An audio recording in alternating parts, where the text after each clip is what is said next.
Shore on location in downtown Seattle, where we caught up with noted myeloma expert Dr. James Berenson from Los Angeles. He's in town lecturing physicians on the latest in myeloma, and he gave us an update as well.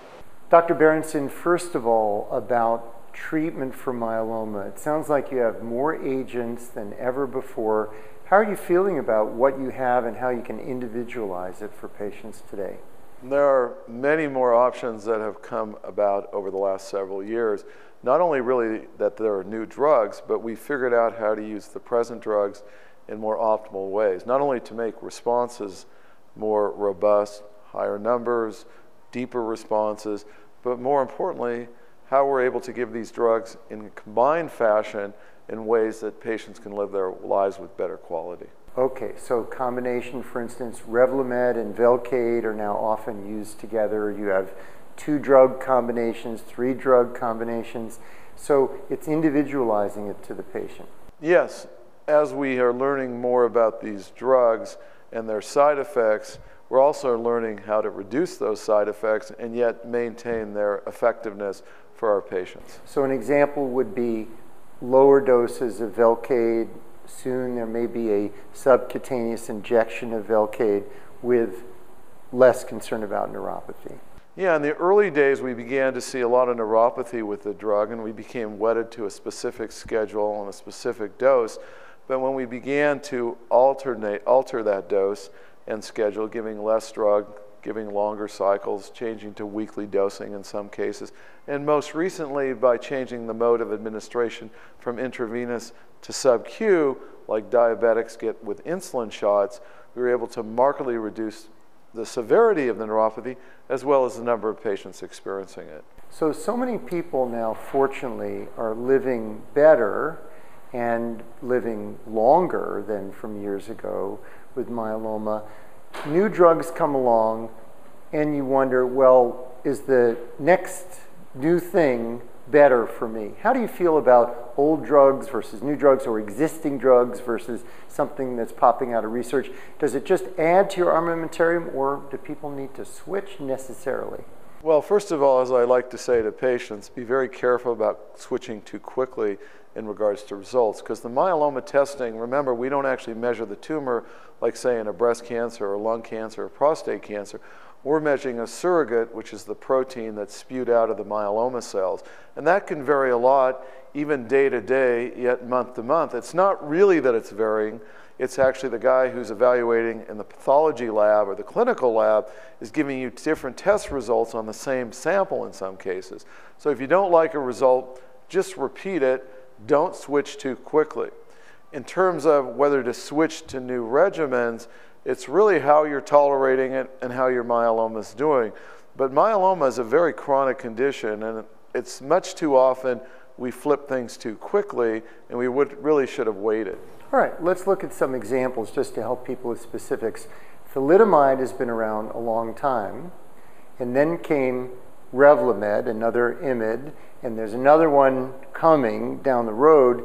But for some people, thalidomide could still work, correct? Yeah, I mean, it's really important to keep in mind that thalidomide is an active drug, and I know we've kind of thrown it out and replaced it with Revlimid, and now, as you said, the 3rd generation pomalidomide is moving along in drug development. But certainly, thalidomide works for a lot of patients, and if patients don't experience either the thinking dysfunction, or what we call the cognitive dysfunction, sometimes chemo brain is a term used, or the peripheral neuropathy, the numbness and the tingling, it's a great drug. It doesn't cause the blood count reductions that you see with chemo, that you see with Velcade, and certainly you see with Revlimid. Thalidomide doesn't do that, so for patients who have very sensitive bone marrow, either just intrinsically or from all the chemotherapy they've received in the past, thalidomide can be a really great option. Okay, now while we're talking about existing drugs versus newer ones coming, there is yet another proteasome inhibitor that looks promising, carfilzomab, that could be available in 2012. We have Velcade that's been very successful. So will people on Velcade then should just be switched, or Velcade may be right for some people? There are other people that carfilzomab may be right for, and it'll be individualized. Yeah, I think we're not sure of where this is all going to play out vis-a-vis carfilzomib. I think What's most impressive is to see patients who are refractory, that is, that are progressing through treatment with Velcade-based regimens, who are receiving carfilzomib as a single agent, or now some studies we're doing in combinations. If we're seeing responses in that group, we're giving patients a new option, not only to reduce the side effects of Velcade, which has been a lot of the push with carfilzomib. It is less neurotoxic, less peripheral neuropathy, that is, than we see with Velcade. But actually, if we're beginning to overcome resistance to Velcade by replacing it with carfilzomib, hey, we have a new therapeutic option for patients who fail Velcade.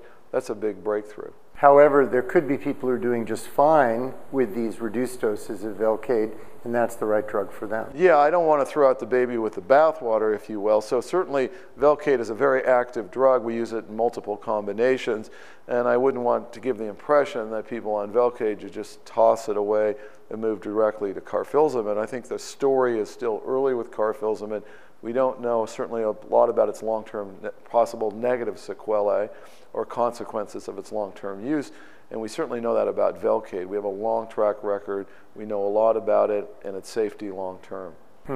And also, should we see the different IMiDs, the different proteasome inhibitors as just the same, or do they operate sometimes differently? So one proteasome inhibitor might be right for one person, and another proteasome inhibitor operating a little differently may be right for them. Yeah, we certainly have seen this in the laboratory. We're not sure clinically how all this is going to play out, but we have observed in the laboratory setting that in animals who harbor human myelomas, they may respond to Velcade, they may be resistant to Velcade, and in some of those cases they'll be responsive to another proteasome inhibitor. For example, there's one in development over at Cephalon now.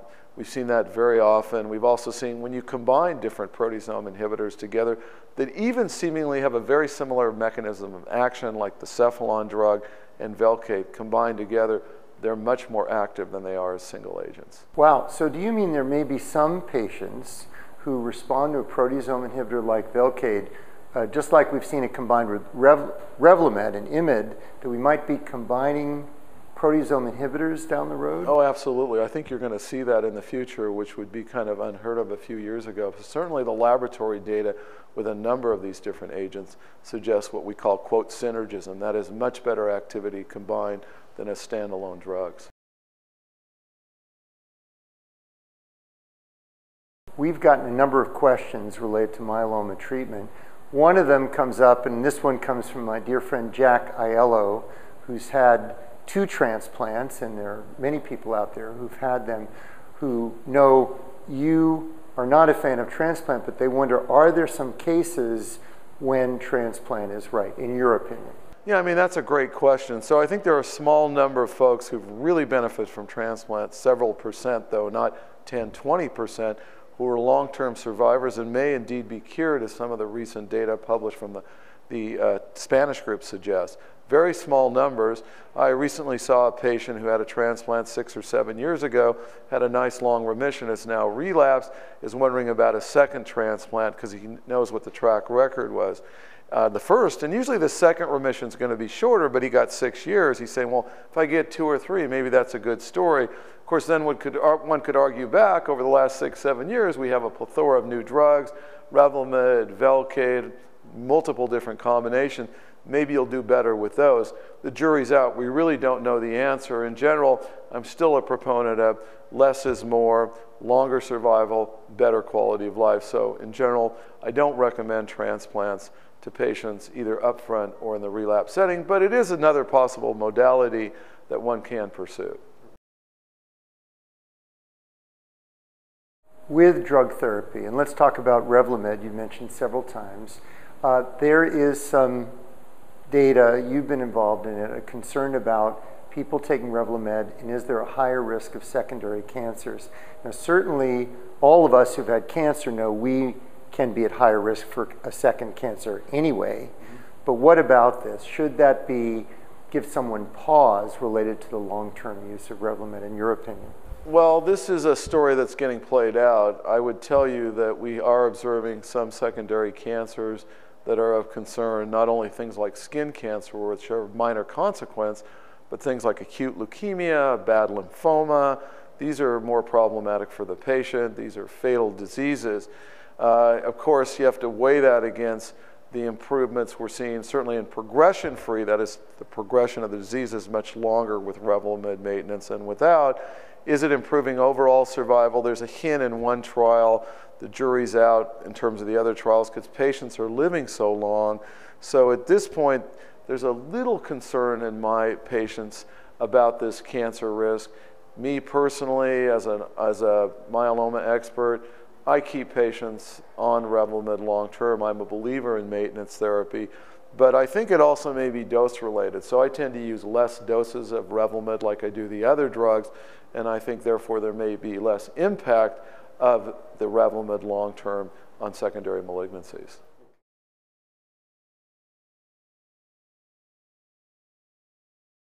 We got a lot of questions about bone health with myeloma and Zometa versus other drugs, etc. Where are we with that? Let's talk about Zometa first of all, and ongoing use of that, and always the concern that came up a few years ago for people on osteonecrosis of the jaw. So what's your view about Zometa, how long to continue it, and its benefits?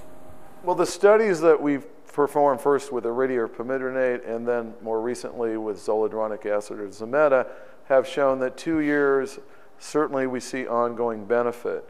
Back in the olden days, which is just 10 years ago, the average survival in myeloma patients was only about 2 to 3 years, so that's really all we needed to get good data. These days, the average survival in myeloma, at least in our clinic, is upwards of 10 years.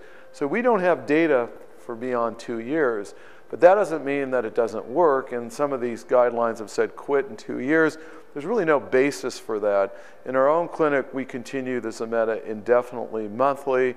We do not believe that stopping the drug is warranted.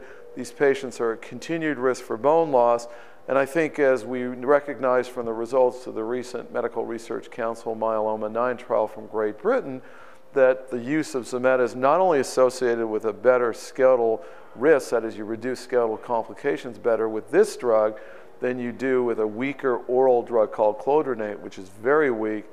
Those patients on Zometa also live longer than with clodronate. So it not only impacted skeletal health, it actually impacted overall survival in the study. So I think certainly in the laboratory for many years we've known that these drugs, that is the bisphosphonates, particularly Zometa, are very anti-myeloma. We now have clinical data to support that. So we continue monthly therapy indefinitely. The risk of O&J in myeloma today is approximately, in my view, about 0.5% per year. What people don't understand is most O&J today is very manageable. In many cases, it will go away, not necessarily with discontinuation, but continuation of the drug, which is what we do. Small number of patients with O&J, it will continue to progress, and we will discontinue drug. But that's only about 10 to 20% of O&J. So if you do the math, 0.5% per year, and then 10% of that per year is bad O&J. So you're talking about 1 in several thousand patients per year in which this is a big deal. And certainly that risk versus the huge risk of skeletal events, which are reduced by 10, 15% per year with the use of a bisphosphonate, let alone the seemingly positive benefit on overall survival, we really weigh things in favor of using the drug.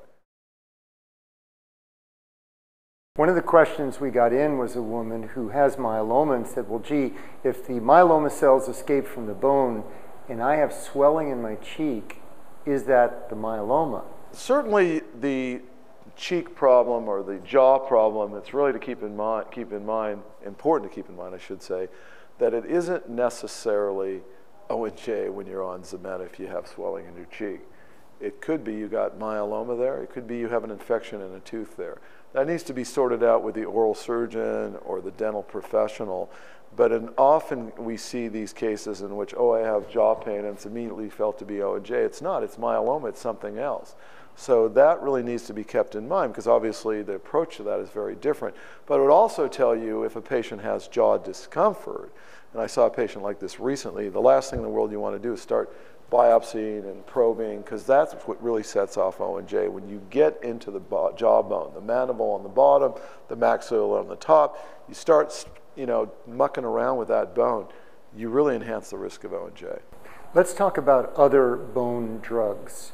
So another one has come out, has been studied in many cancers, Xgeva. Where is that for being better than Zometa or other drugs that are in development? People have asked us about a strontium drug, so maybe comment on that. Yeah, so where are we at in drug development for helping patients to have less skeletal complications? The Xgeva story. Clearly, Xgeva is showing good results in solid tumors, breast, prostate, lung cancer. However, in the subgroup of patients with myeloma in the large trial, there were about 200 myeloma patients who were in that trial. 100 got Xgeva, 100 got Zometa. The group that got Xgeva, somewhat surprisingly, had twice the number of deaths, and it was statistically significant. So there's a concern now whether Xgeva is accelerating death because of side effects, because of accelerating the tumor, or is it because Zometa is having this profound anti-tumor effect, as shown from the trial from Great Britain, showing the survival advantage. We don't know the answer. But at this point, the myeloma community is uniformly standing behind no Xgeva, or also known as denosumab. We need a study. It's being done, 1,500 patient international study, just starting in the next several months by the end of 2011. First patient will be enrolled on that study.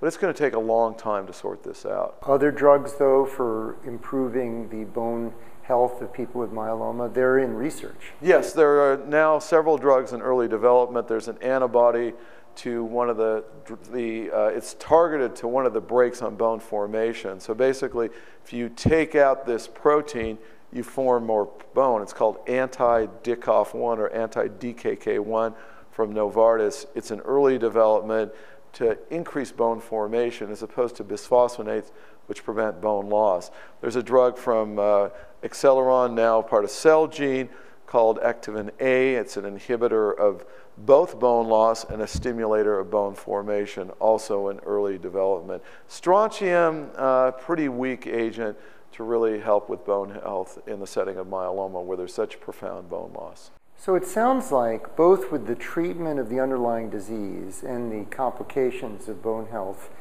there's a lot of existing therapies that are strong, and there are others in development, a lot of research going on. People can be encouraged. Yes, in fact, I'll give you some hard data from our own that we just published. We did a national study at a lot of groups, and we looked at skeletal risk of myeloma among myeloma patients from diagnosis along their course of myeloma in the last several years versus when I did the trials with pamidronate back in the 90s.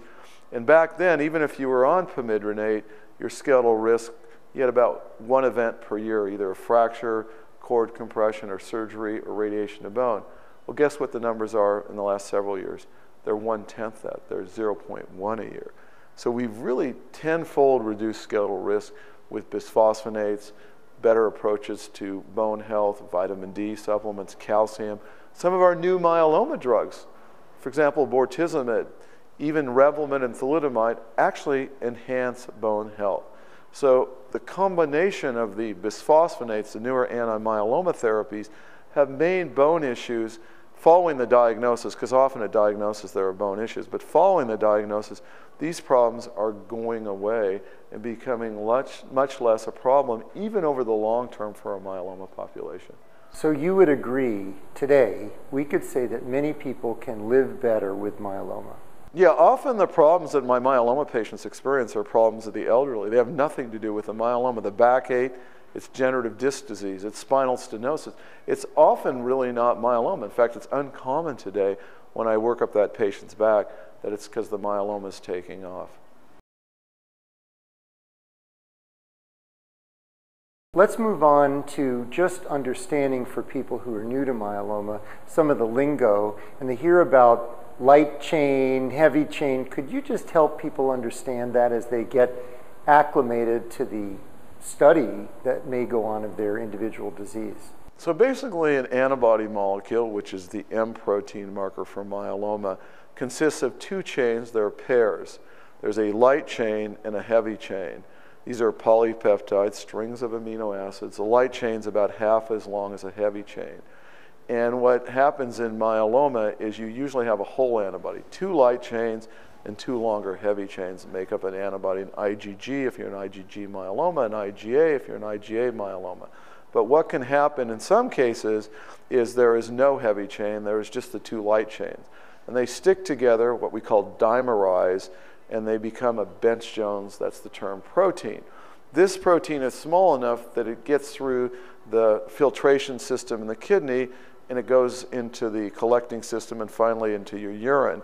So you have a lot of urinary light chain that you can measure in patients that don't have a full antibody. If you have a full antibody, it's too big to fit through the filtration system. It sticks in your blood. Over the last several years, a company has developed an assay to measure not only this light chain in the urine, but the blood as well, the so-called free light assay.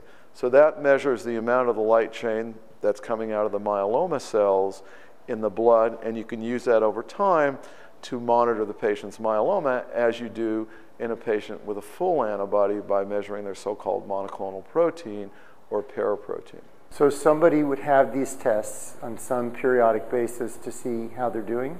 Yeah, so somebody could be, just like you monitor the monoclonal antibody or the IgG level monthly, you can measure monthly the serum free light assay, the lambda chain, if you're a lambda myeloma, the kappa chain, if you're a kappa myeloma, because there are two types of light chains.